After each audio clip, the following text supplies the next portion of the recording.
Hey everybody, welcome back to Queens Avenue Tarot.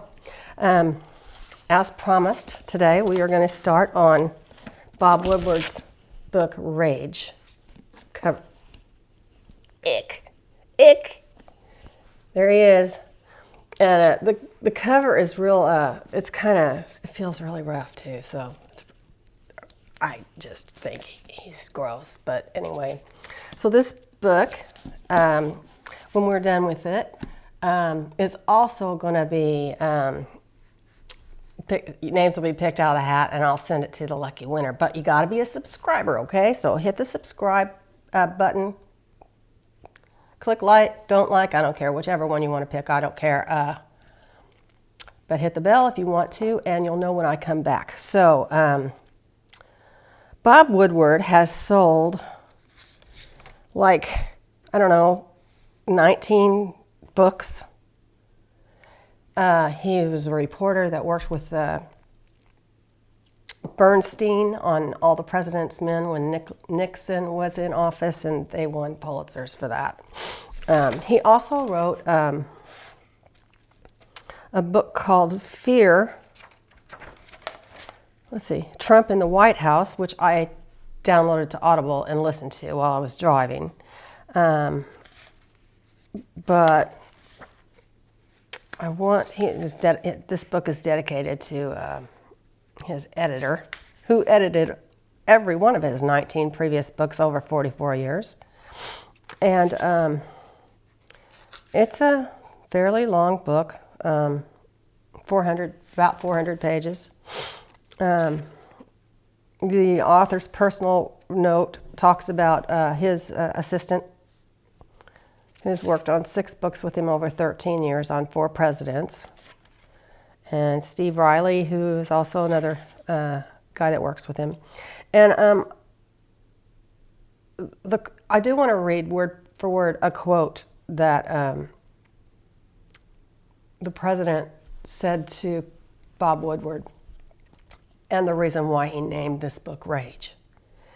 Quote, "I bring out rage. I do bring rage out. I always have. I don't know if that's an asset or a liability, but whatever it is, I do." End quote. And that was said to Bob Woodward by Trump and Robert Costa in March of 2016.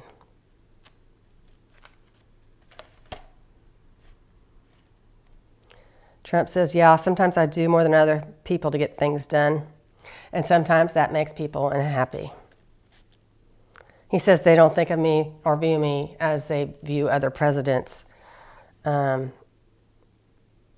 then he says a lot of other presidents didn't get a lot done. So anyway, the prologue starts on January 28th. Which is about the time I was telling my husband that we needed to buy masks and wipes and stay home and all that kind of stuff, right? So January 28th, there was a discussion in the Oval Office, and they were talking about the virus, okay? A mysterious pneumonia-like outbreak in China, okay? And Robert O'Brien, I don't really know who he is, let's see, National Security Advisor, told him that this will be the biggest security threat you face in your whole presidency. At that point, Trump's head popped up, and he started asking questions. He said it would not be anything as serious. Okay, so China was worried, but it looked like this would not be anything like how serious and deadly the SARS virus was in 2003. Now, I remember the SARS virus in 2003 because we were going to China to adopt our daughter, and we got stopped because of the SARS virus. We had to wait longer to go get her. So anyway, once that scare was over, we were able to travel. But they're saying it's not going to be anything nearly as serious as that. So also, at this time, Trump was midway through his Senate impeachment trial, okay? It had been, it obviously didn't last very long since they didn't have any witnesses and decided that they weren't going to impeach him. I mean, they did impeach him. They just didn't remove him from office. So anyway, O'Brien was a guy that tried to see around corners, and he had a duty to warn of disasters. He was an attorney and a former hostage negotiator. He was also Trump's fourth national security advisor. He'd only been there 4 months, and he said that, okay, so Mike Pottinger was a national security advisor also. He was a deputy national security advisor. And he said that, okay, so he was also a China scholar and spoke fluent Mandarin. He was often on the phone with Chinese people, and he was also a Marine intelligence officer.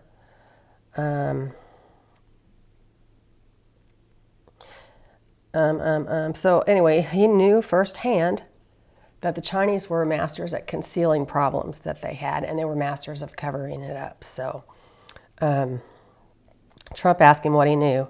And Pottinger said he had been working the phone calls for two doctors in China and Hong Kong, and he had maintained contact with these people, and he's also been reading Chinese social media. So he asked if it was going to be as bad as SARS, and the expert in China said, don't think SARS 2003, think pandemic 1918.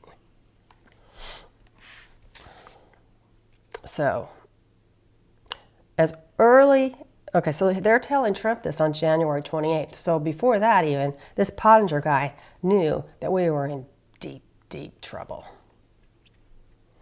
Okay, so Pottinger told him that there were three things that were accelerating the transmission of this disease. One was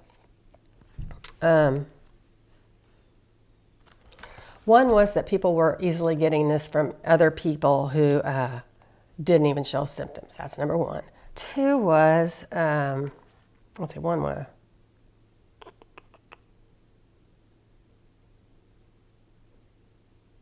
okay, one was human, okay.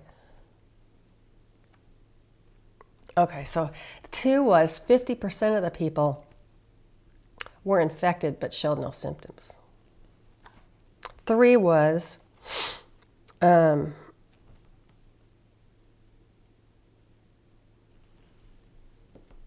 this was not immediately detectable. And this is at the point where China quarantined Wuhan, and they really did try to hide it. So at that point, on January 28th, Pottinger told Trump to cut off all travel to China. Okay, so I missed a page here. Okay, so the first case outside of China was reported January 13th.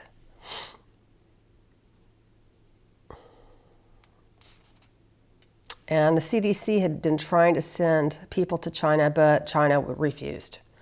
The head of the Chinese CDC had sounded like a hostage in one phone call, and they refused U.S. assistance.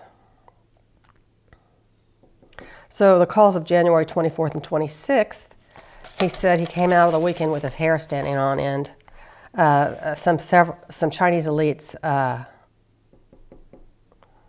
thought, okay, he thought that there were some Chinese elites that had a sinister goal, and that he thought that China didn't want to be the only one suffering from this virus.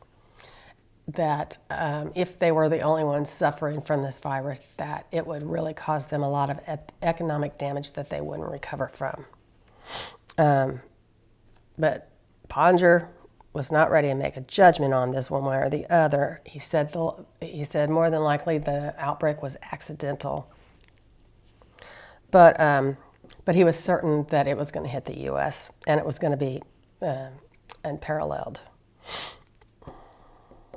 So China had a lack of transparency. And And the Chinese had also concealed the outbreak of SARS for 3 months.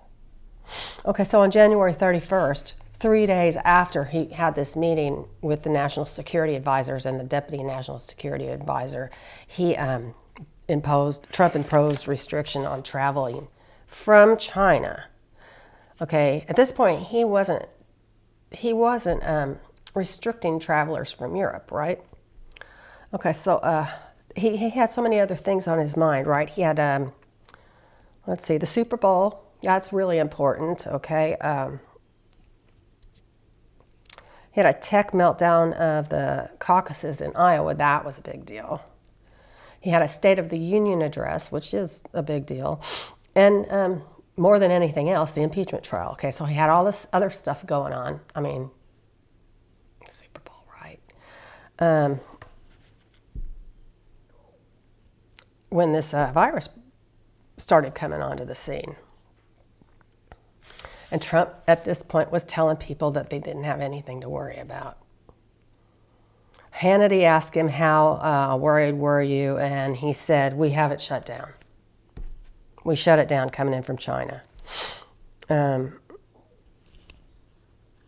he said, we can't have people coming in who have this problem, the coronavirus. See, at this point, he's not calling it the China virus, which is totally racist. I mean, I don't care if China, I mean, I don't know. They don't know that. They think it was an accident, so, and I think it's an accident. And now he's saying that there's no risk on Face of the Nation. Advisor O'Brien says there's no reason for Americans to panic, that this is a low risk. Okay, on February 4th was the State of the Union address, and he went you know how he goes on and on and on. Okay, midway through the speech, there was one paragraph where Trump talked about COVID, and he said that he is coordinating with China and they're working together, and he's going to take all the necessary steps to safeguard us. That didn't include sharing any part of the warning with us, okay? So,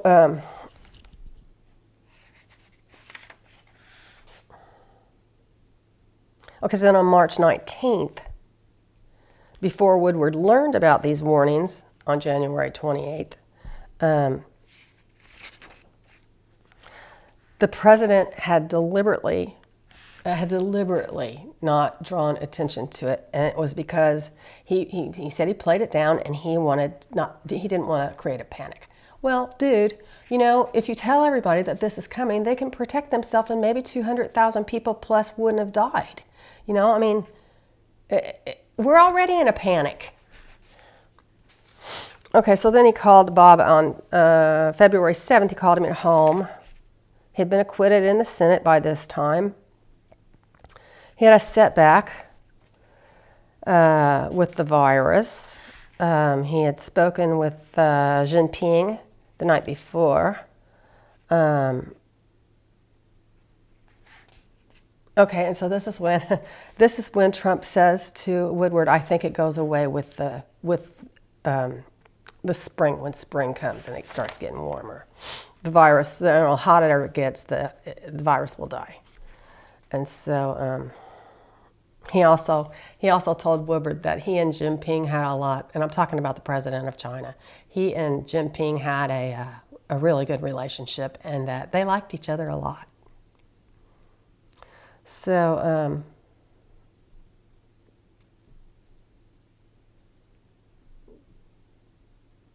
he said that Trump had harshly confronted Xi Jinping about the Made in China 2025 plan to take over the U.S. and be the world's leading producer in high-tech manufacturing and everything, and so beat us out of all the stuff that we make here, and you know they were going to be the major economic force in the world, which they very well may be. And Trump says, yes, we have had some arguments, but we're friends, okay? So,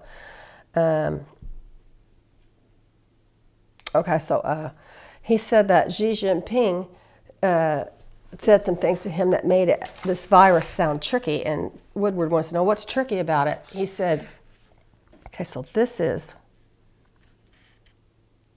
February 7th, okay?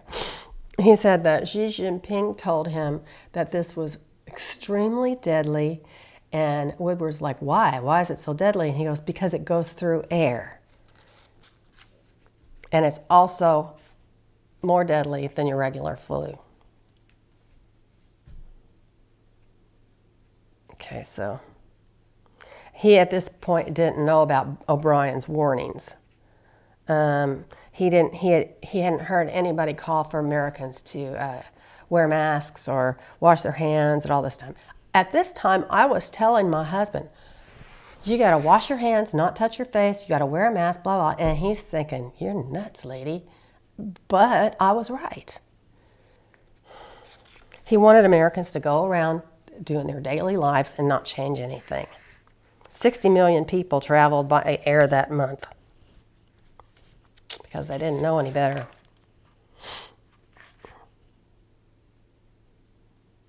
He said, Trump told Woodward that this is 5 times more deadly than the average flu. Deadly stuff.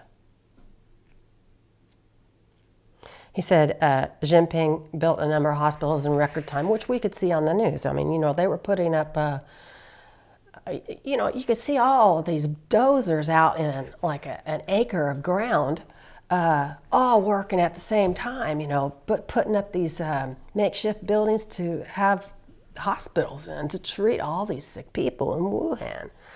And he's still saying the relationship is good, really good with Jinping, but it is strained because of the trade deal, I guess. So, okay, so his book Fear had been published a year and a half before all this is going on. And while Bob Woodward was discussing his book on a book tour, he was saying that the government was having a nervous breakdown, and let's hope we don't have a crisis. Well, we're having a crisis. I'm sorry, I keep wiping my nose. You guys, I have woke up with the worst allergy problems today. Okay, so by February 7th, they were into sixth of what would be 17 interviews. So, and there were times when Trump called Woodward, okay?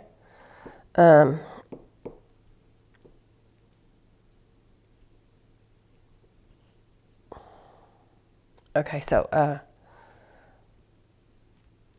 Trump explained that when you're running a country, there are surprises behind every door. It's full of surprises, and that there's dynamite behind every door. That's kind of like a wartime thing, like when you're going to house, there's dynamite behind every door. That's that way he was talking. He wanted to say good, but then something happens. Like Boeing went down because of the bad airplanes they had, and General Motors went on strike, and 50,000 workers were out of work. Hundreds of thousands of people weren't working.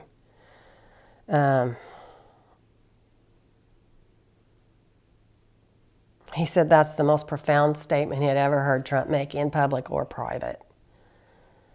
And it's so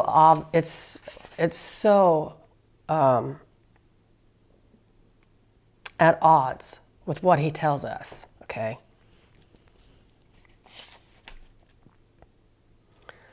And much more had been hidden. There were top aides that warned him. They told him that Xi Jinping could not be trusted, but he's Trump's friend, like Vlad. So he said China was concealing a lot, but so was Trump.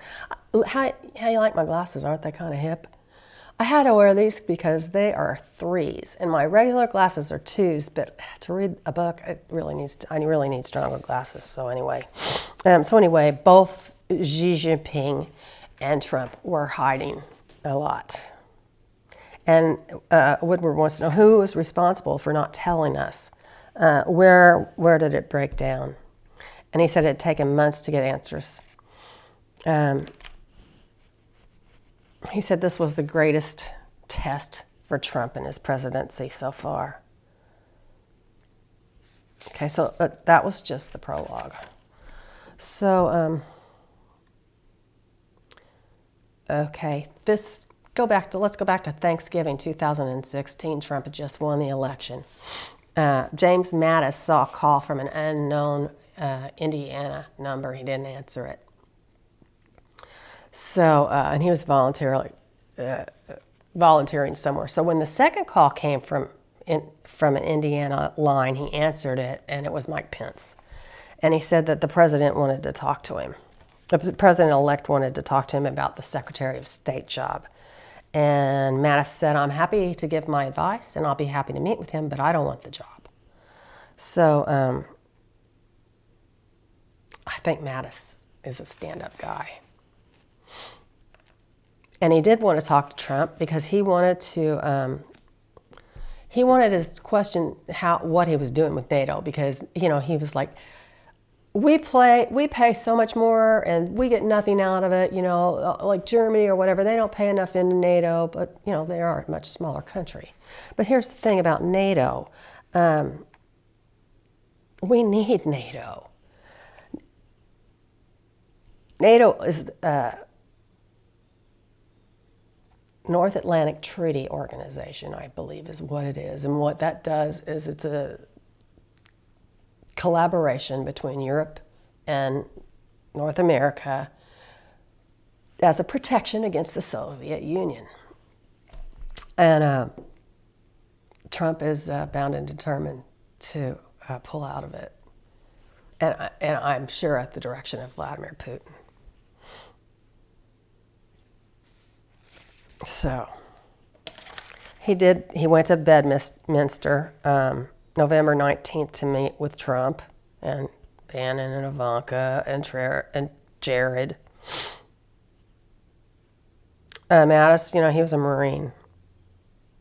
And immediately Trump asked about, why are we in NATO? And so he told him,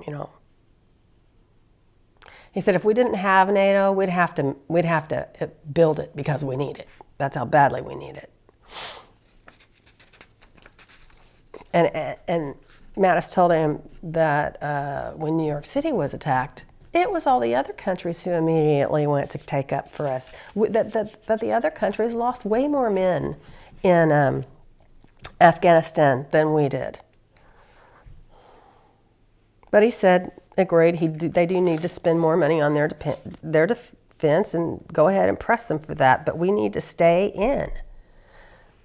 NATO held the line against the Soviet aggression. Oh, and the other thing is Trump wanted to torture people. Okay, so Bush and Cheney did the waterboarding thing, and then Obama is like, no, that isn't cool. And so Trump wants to torture people to get information out of him from captured terrorists. But Mattis is like, when you inflict that kind of torture to people, you cause spiritual damage to this soul of that person, and then you put them out in society. Okay, so that's why he's absolutely right. That's why Mattis didn't want that. He says, with a cup of coffee and a cigarette, you get just as much done. And apparently Trump was listening to him, but he doesn't care. Mattis says we have the best spies.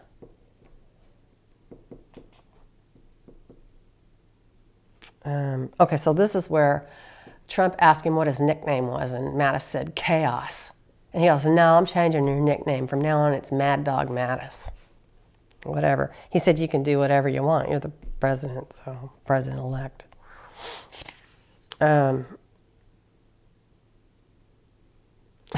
Okay, so Mattis had never been married, by the way. He was, a career guy, and that was his love, the Marines. And so he called his mother, who was 94 years old, and she said, how can you work for that man? And he said, Ma, The last time I checked, I worked for the Constitution. And I'll go back and read it again just to make sure. And she said, all right. But she can't stand Trump. I don't even know if she's still alive, but she wasn't happy. Her son was going to go work for him. So right after the election, Rex Tillerson comes on the scene. Okay, now he had worked for Exxon for 40 years. He had received messages from Bannon and Kushner, and he was looking forward. He was ignoring their calls. He was looking forward to settling on his Texas ranch with his wife and his cows. Okay. So then finally, Vice President-elect Pence called him, and he took the call. And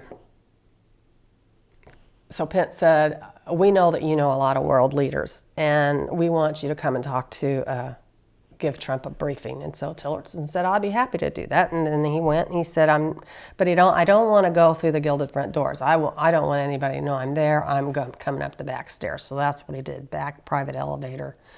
And then he was kind of put through the ringer like, by Priebus, you're not a never Trumper, are you? And who did you vote for? And why didn't you give us any political contributions? And blah, blah, blah.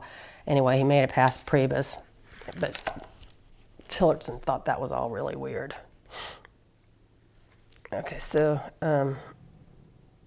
Trump had a bunch of campaign crap in his office, stuffed animals and hats. They were everywhere. He said Tillerson thought of it like Disneyland. And Jared Kushner joined them.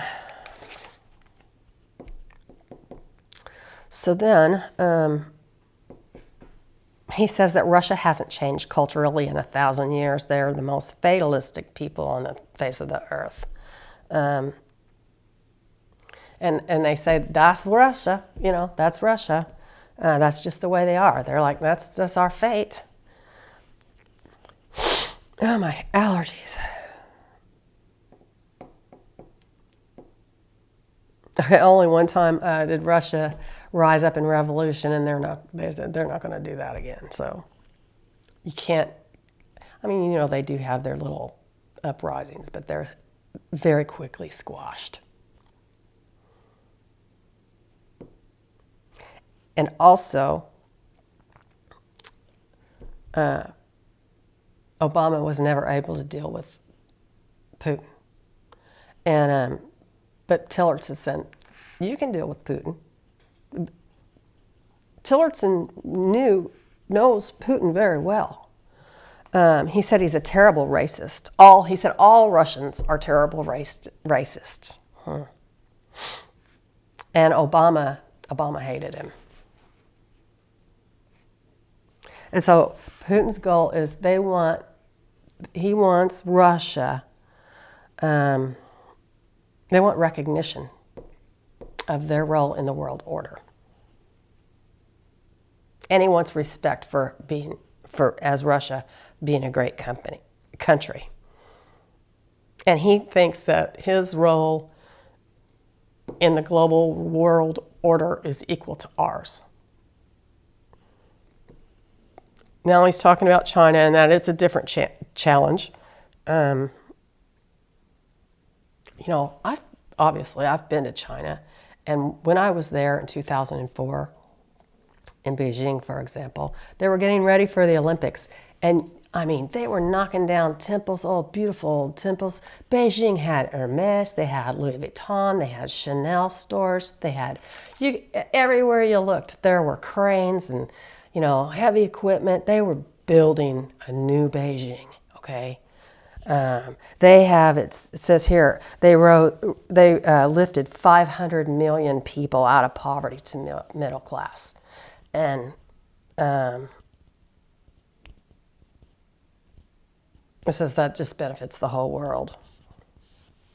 But they say they've gone too far with the island building in the South China Sea, that they will just dump sand and muck on top of rock and reefs, and they will build more land that way. So I think there's something about also the travel in the South China Sea that they're trying to restrict it. China is trying to restrict it from other countries, Taiwan, for example, Hong Kong. That Tillerson said there's going to be a lot of problem with Taiwan and Hong Kong, and that Russia is an immediate challenge. China is a long-term challenge.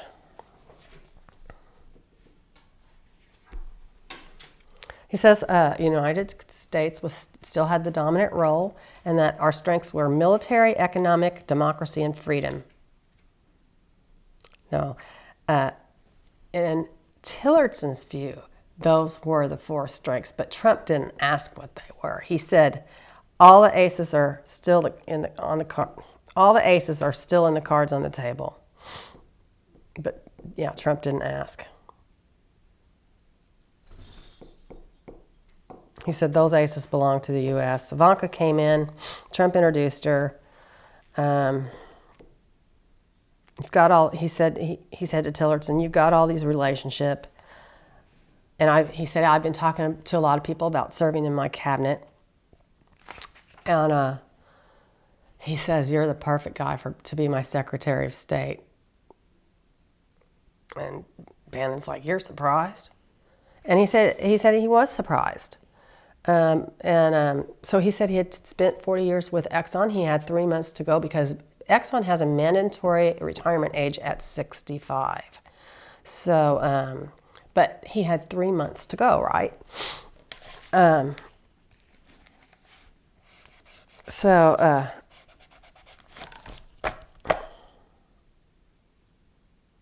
Okay, so the other thing is that Tillerson said that he wouldn't be an easy person to get confirmed. And I'm not really exactly sure why that is, but Trump needed him, he said. He's the guy. And so he wanted to think it over. And also, Tillerson is worth hundreds of millions of dollars, and he was looking forward to retiring. Horse ranch, wife, blah, blah, blah, spending time with his wife. So he called his wife, and she guessed what happened. And he's like, "How did you know?" And she said, "God's not through with you yet." So the other thing is that he was in awe of the position because it was, a position that Jefferson, Madison, Monroe, Marshall, and it's also 4th in line to the presidency. I did not know that Secretary of State was 4th in line.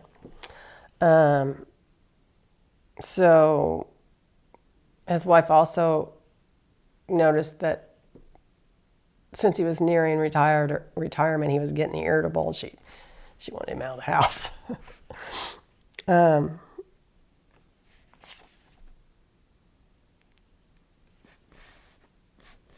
So then Tillerson had 3 questions, and Priebus said, "Okay, well, I'll ask him." And he said, "No, I want to ask him myself." And so Tillerson went to New York, and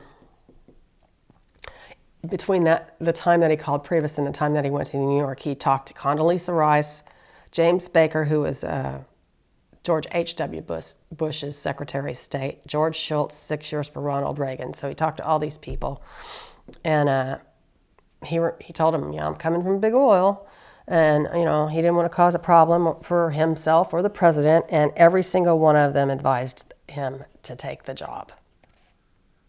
Okay, so the 3 questions are the 3 requests that Tillerson had was he wanted to pick his own people, which was fine, and that once he was nominated, Trump would not withdraw the nomination. He said, "I'm going to be hard to confirm, but once you nominate me and I accept the nomination, you cannot withdraw the nomination until the Senate either confirms or denies." Okay, so Trump says, okay.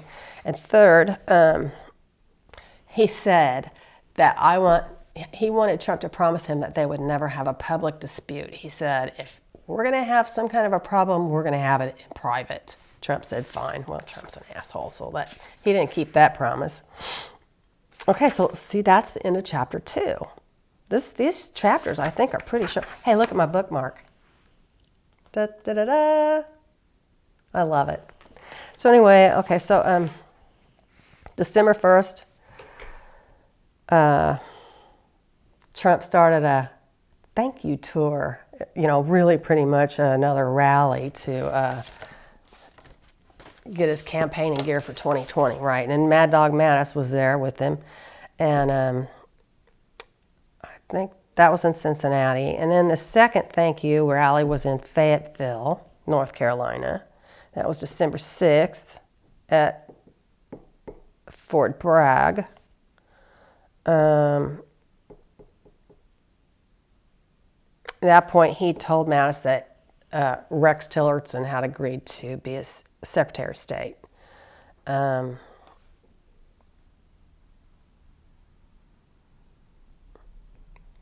Because mainly he was happy about Rex being the Secretary of State because he knew Putin so well. Okay, so Mattis retired 3 years earlier from the Marines, and he was now a research fellow at the Hoover Institution at Stanford. And his personal library he has a personal library of 7,000 books, and he's often referred to as the warrior monk. That's kind of cool. Anyway, here's what I think about Mattis and Tillerson. I think they're probably really good guys. It's Trump, everybody knows. Trump is the wild card. Trump is trouble. So anyway, when he was okay, so this is interesting. Okay, so the rest of this chapter, I can just go through it real quick. Oh my God, we're at 36 minutes. I'm going to go through it real quick. Mattis met with Tillerson because they wanted to work together. And a lot of times, Secretary of State and